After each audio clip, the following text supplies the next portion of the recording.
বোঝার চেষ্টা করো। মেঘনা, আমার বন্ধু।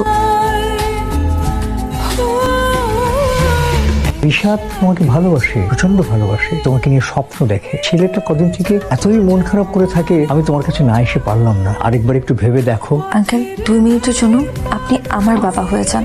আপনি কি আমাকে বলতে পারতেন? ভালো থেকো। কি হয়েছে? আপনার ঋষাদের কথা মনে আছে? কদিন আগে তোর সঙ্গে পরিচয় হলো। ওর সাথে একে অপরের পছন্দ অপছন্দ, ভালো লাগা মন্দ লাগা এত বেশি মিল। কিন্তু আপনি আমার ফিয়ান্সি, পারিবারিক ভাবে আমাদের বিয়ের আয়োজন চলছে, কিন্তু ওর সাথে কাটানো মুহূর্তগুলো প্রতিটি দিন আমার কাছে এখন পর্যন্ত কাটানো সব থেকে সেরা মুহূর্ত। আমার আসলে ঋষাদের জন্য খারাপ লাগছে, আমাকে ভালোবেসে এখন নিজে একা একাই কষ্ট পাচ্ছে। মেঘলা,